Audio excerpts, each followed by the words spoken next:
Hi everyone. ये orthogonal curvilinear coordinate का video number 3 है और इस वीडियो में आज हम लोग डिफाइन करेंगे कि कर्वीलिनियर कोऑर्डिनेट में यूनिट वेक्टर कैसे लिखते हैं। तो क्योंकि जो रेक्टेंगुलर कोऑर्डिनेट है हमें ये एक्स वाई और जेड एक्सिस, तो हम लोग को पता है कि एक्स एक्सिस के लॉन्ग जो यूनिट वेक्टर लिखते हैं वो आई कैप होता है, वाई एक्सिस के लॉन्ग यूनिट वेक्टर जे कैप और जेड एक्सिस के लॉन्ग के कैप होता है। और ऑर्थोगोनल कर्वीलिनियर कोऑर्डिनेट में क्या होता है, ये वाई एक्सिस ये एक स्ट्रेट लाइन है, लेकिन इसमें एक कर्व होता है। स्ट्रेट लाइन ना होकर ये कर्व होता है। ये वीडियो नंबर 2 में हम लोग पढ़ चुके हैं। और जैसे इसमें एक्स वाई जेड एक्सिस होता है, इसमें ये कर्व है, एक्सिस नहीं है, एक कर्व है, तो इसको बोलते हैं यू कर्व, इसको बोलते हैं भी कर्व और इसको बोलते हैं डब्लू कर्व। बहुत सारे बुक में इसको U1 U2 U3 ऐसा बोला जाता है, लेकिन कोई दिक्कत नहीं है। U1 U2 U3 लिखें या फिर U भी W लिखें, वो बस सपोज करने पे डिपेंड करता है। हम लोग U भी W कंसिडर किए। तो क्योंकि जो यूनिट वेक्टर होगा इस कर्व में, तो वो किस डायरेक्शन में होगा, तो इस कर्व में इस पॉइंट के लोंग जो भी डायरेक्शन होगा उस कर्व के लोंग उसी डायरेक्शन में। अगर मान लेते हैं ये कोई पॉइंट P है, तो यू कर्व के अलोंग डायरेक्शन कहाँ होगा ये पॉइंट P का, तो टेंजेंट खींचेंगे तो हम लोग को डायरेक्शन मिलेगा। अगर कोई भी एक कर्व है, मान लेते हैं इस टाइप का रेंडम सा कोई कर्व है और इस पॉइंट पे कोई पार्टिकल P है और हम लोग को बोला जाए कि इसका डायरेक्शन इसका डायरेक्शन किधर है, तो हम लोग इस पॉइंट पे एक टेंजेंट खींचेंगे इस कर्व के लोग, तो हम लोग को पता चलता है कि इसका डायरेक्शन इस साइड में है। इसी तरह से अगर इस पॉइंट ये पॉइंट यहाँ पे आ गया, अब इसका डायरेक्शन किधर है, तो फिर से इस पॉइंट पे टेंजेंट खींचेंगे तो इसका डायरेक्शन इस साइड में। अगर इस साइड में मूव कर रहा है तो, अगर पीछे मूव करेगा तो इसका डायरेक्शन इस साइड इधर होगा। अगर इस पॉइंट पे अगर टेंजेंट खींचना चाहें तो इसका टेंजेंट कैसा होगा, यहाँ पे, तो इस पॉइंट का P का डायरेक्शन किधर हो गया, इधर हो गया।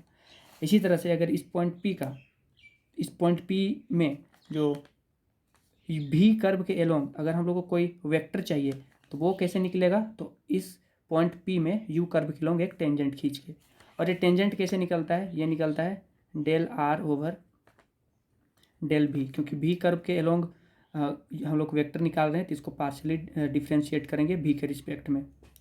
इसी तरह से अगर हम लोग भी कर्व के एलोंग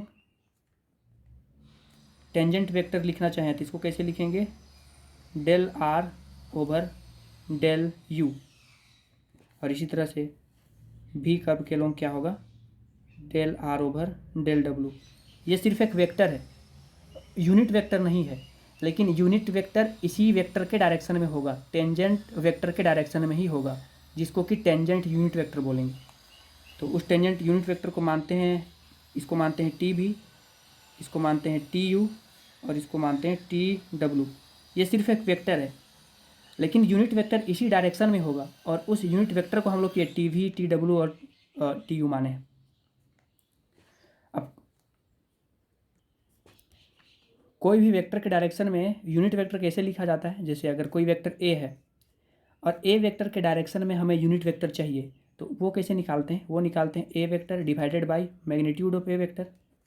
तो इसी तरह से हम लोग यूनिट वेक्टर इस डायरेक्शन में निकालेंगे, टेंजेंट वेक्टर के डायरेक्शन में।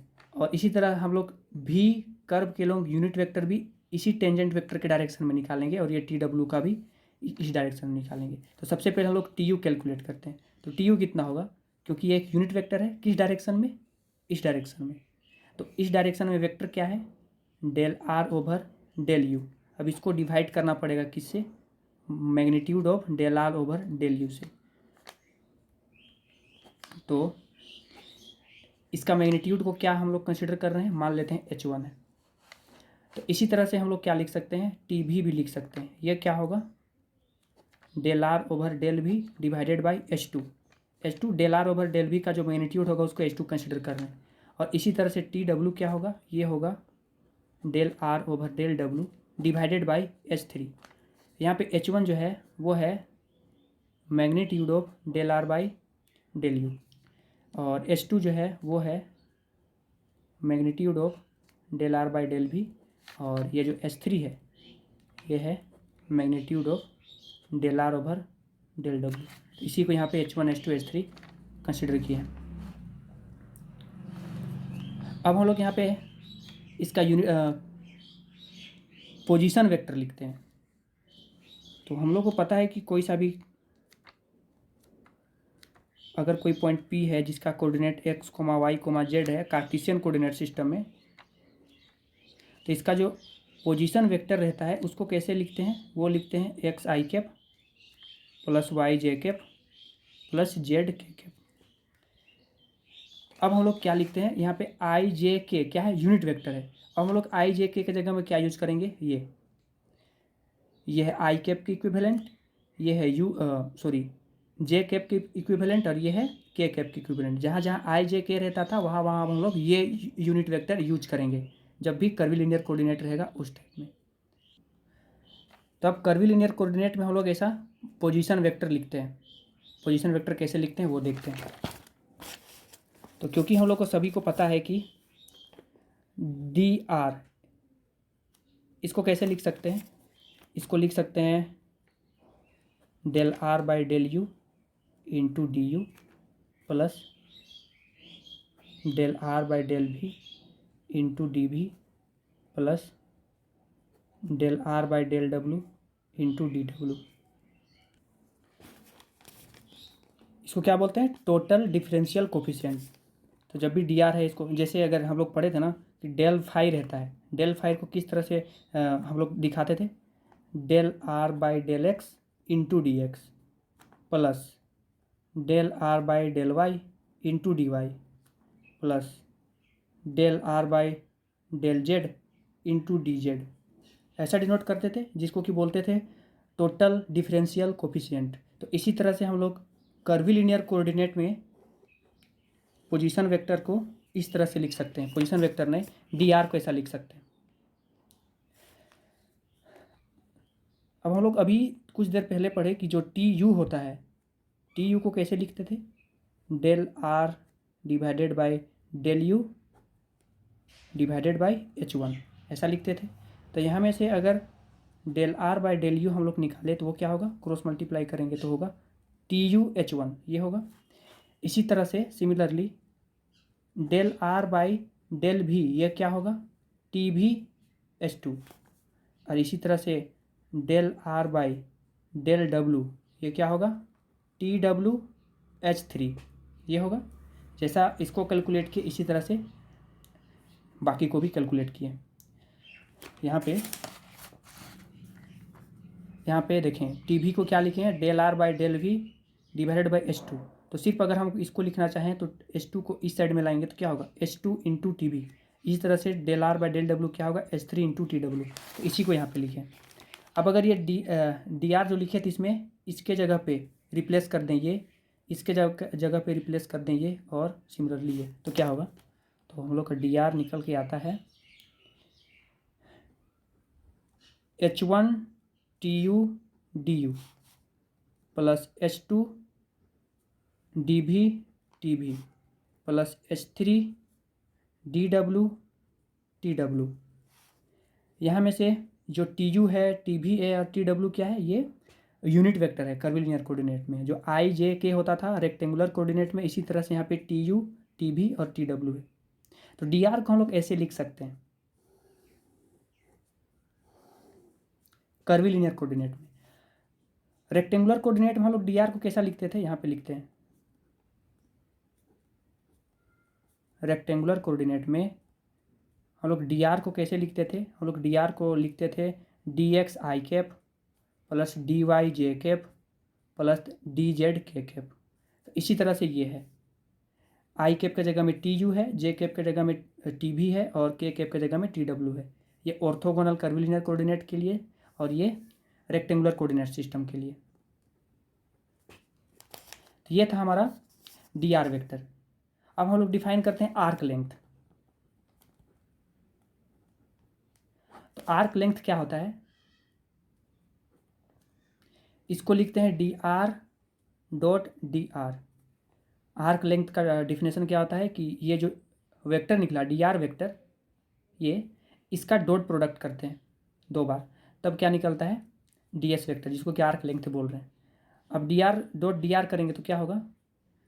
ये हो जाएगा H1 DU TU plus H2 DV TV plus H3 DW dot, फिर से यही होगा H1 DU plus H2 DV plus H3 DW। तो जैसे डॉट प्रोडक्ट में क्या करते थे, आई कैप 1 होता था, इसी तरह से TU क्या हो जाएगा, 1 हो जाएगा। तो अगर इसको सोल्व करेंगे तो क्या होगा, H1 DU का होल स्क्वायर H2 DV का whole square plus H3 DW का होल स्क्वायर, ये आया आर्क लेंथ। इसको क्या बोलते हैं, इसको बोलते हैं क्वाड्रेटिक डिफरेंशियल फॉर्म। ये जो आर्क लेंथ का इस फॉर्म आया इसको बोलते हैं क्वाड्रेटिक डिफरेंशियल फॉर्म। अगर इसको स्क्वायर करें तो क्या होगा, H1 square DU square plus H2 square DV square plus H3 square DW square. तो ये आया आर्क लेंथ। तो कर्विलिनियर कोऑर्डिनेट में जो आर्क लेंथ होता है वो क्या होता है, ये स्क्वायर स्क्वायर के फॉर्म में है। तो अगर हम लोग DS1 लिखना चाहें तो इसको क्या लिख सकते हैं, H1 DU, स्क्वायर हट जाएगा, यहाँ से स्क्वायर हटाएंगे तो इधर भी स्क्वायर हट जाएगा। अगर है DS2 निकालना चाहें तो क्या होगा, H2 DV, और अगर DS3 निकालना चाहें तो क्या होगा, H3 DW। तो ये क्या डिनोट करता है, तो हम लोग अभी पढ़े हैं कि जो कर्विलिनियर कोऑर्डिनेट सिस्टम होता है वो एक कर्व में होता है इस तरह से, और इसमें जो इसका डायरेक्शन होता है वो क्या होता है, टेंजेंट के फॉर्म में होता है इस तरह से। तो अगर इसको हम लोग अगर फॉर्म करना चाहें तो एक तरह से ये क्या बनेगा, एक तरह से एक पैरेललोपाइप्ड बनेगा, इसको क्या बोलते हैं, पैरेललोपाइप्ड। तो ये जो था ये टेंजेंट वेक्टर था, और ये भी एक टेंजेंट वेक्टर था, और ये भी एक टेंजेंट वेक्टर था, और इसका जो मैग्नीट्यूड है वो क्या है, इसको यहाँ पे बनाते हैं, एक मिनट दूसरा पेज में बनाते हैं। अगर हम लोग एक पैरेललोपाइप्ड बनाएंगे तो वो कैसा बनेगा, कुछ इस तरह से बनेगा। ठीक, ये जो पॉइंट है वो क्या है, तो ये जो वेक्टर बना ये एक तरह का वेक्टर हम लोग मान लेते हैं। तो ये इस कर्व के एलोंग टेंजेंट वेक्टर से बना होगा ये वाला लाइन, और ये वाला लाइन कैसे बना होगा, तो ये बना होगा इस टाइप के एक कर्व से जिसको कि U कर्व बोल रहे हैं, और अगर इसको हम लोग V कर्व बोले तो इसको क्या बोलना पड़ेगा, W कर्व बोलना पड़ेगा। तो W कर्व को कुछ इस तरह से बनाते हैं। तो ये जो पॉइंट था इस कर्व के एलोंग जो टेंजेंट वेक्टर है, ये टेंजेंट वेक्टर, और फिर ये टेंजेंट वेक्टर, और फिर ये tangent vector. Tangent vector unit vector नहीं, ये क्या था, ये था डेल R बाई, क्योंकि ये भी कर्व के एलोंग है तो इसको डेल भी करना पड़ेगा, और ये क्या था, del R by del U, और ये क्या था, del R by del W। ये हम लोग अभी देखे पीछे। तो अब ये जो वेक्टर है इसको क्या लिख सकते हैं, इसको भी हम लोग लिख सकते हैं H2 DV TU, ये लिख सकते हैं, और इसको क्या लिख सकते हैं, H1 DU TU, और इसको क्या लिख सकते हैं, H3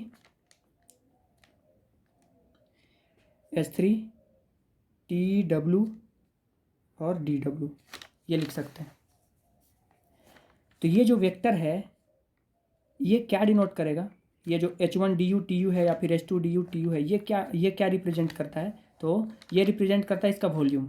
इसका वॉल्यूम कैसे निकालते हैं, तो इसका वॉल्यूम कैसे निकालेंगे, लेंथ ब्रेथ हाइट, तो ये तीनों को मल्टीप्लाई करके, ये और ये, लेकिन तीनों का मैग्नीट्यूड मल्टीप्लाई करना है। ये TU जो है ये सॉरी ये TB होगा ना, हाँ ये TB होगा, ये TB जो है, ये TU जो है, और ये TW जो है, ये तो सिर्फ यूनिट वेक्टर है। तो यूनिट वेक्टर जैसे अगर हम लोग लिखते थे 3I के, इसका मतलब क्या है, 3 है मैग्नीट्यूड और ये सिर्फ डायरेक्शन बता रहा है। इसी तरह से H2DV ये क्या है, ये मैग्नीट्यूड है, TB क्या कर रहा है, ये डायरेक्शन बता रहा है। तो मैग्नीट्यूड तो ये है, तो इसका लेंथ कितना है, ये H2DV, और इसका लेंथ कितना है H1DU, और इसका लेंथ कितना है H3DW। तो ये इसका लेंथ है। इसका लेंथ ये, इसका लेंथ ये और वो उसका लेंथ है। तो इसका वॉल्यूम कैसे निकालेंगे? वॉल्यूम कैसे निकालेंगे? तीनों को मल्टीप्लाई करके, H1 H2 H3 DU DV DW, जब तीनों को मल्टीप्लाई करेंगे तो यही होगा। यह है DV निकाल रहे हैं ना, यह है वॉल्यूम एलिमेंट। आर्क एलिमेंट अभी पीछे हम लोग डिस्कस किए हैं, यह है वॉल्यूम एलिमेंट। तो एक्चुअली में ये जो dr/du था और dr/dv था और del r/del w था, ये क्या डिनोट, ये क्या रिप्रेजेंट करता है? तो ये रिप्रेजेंट करता है एक परपेलोपाइप्ड का वॉल्यूम को। तो ये था टेंजेंट वेक्टर, आर्क लेंथ और geometrical significance of this H1 H2 H3। तो ये क्या रिप्रेजेंट करता है? तो ये एक परपेलोपाइप्ड का वॉल्यूम को रिप्रेजेंट करता है। और इसका वॉल्यूम एलिमेंट क्या होता है? तो वॉल्यूम एलिमेंट ये होता है। तो अगर इसका पूरा का वॉल्यूम निकालना पड़ेगा तो इसको इंटीग्रेट करना पड़ेगा। तो इसको इंटीग्रेट कैसे करेंगे? इसको ट्रिपल इंटीग्रेट करना पड़ेगा, क्योंकि 3 वेरिएबल है ना, U V और W। तो इसके लिए हम लोग 3 बार डिफ्रेंशिएट करते हैं, और सॉरी इंटीग्रेट करते हैं सुइटेबल लिमिट लगा के। ये हम लोग आगे पढ़ना है ये। तो ये था वॉल्यूम एलिमेंट, आर्क लेंथ और unit vector orthogonal curvilinear coordinate में। अगला वीडियो में हम लोग डिस्कस करेंगे कि जो डेल ऑपरेटर है उसको कैसे अप्लाइड करते हैं। मतलब कि जैसे ग्रेडियंट ऑफ फाई अगर हम लोग को निकालना रहता था, जहाँ की फाई क्या है? एक स्केलर पॉइंट फंक्शन है। तो अगर इस स्केलर पॉइंट फंक्शन का ग्रेडियंट निकालना रहता था कार्टेशियन कोऑर्डिनेट सिस्टम में, तो क्या करते थे? Del phi by del X I cap plus del phi by del Y J cap plus del phi by del Z K cap, ये होता था। अब इसी को हम लोग देखेंगे कि जो कर्विलिनियर कोऑर्डिनेट है उसमें किस तरह से हम लोग ग्रेडियंट निकालते हैं, उसमें किस तरह से हम लोग डाइवर्जेंस निकालते हैं, और उसमें हम लोग किस तरह से कर्ल निकालते हैं। ये हम लोग अगले वीडियो में जानेंगे।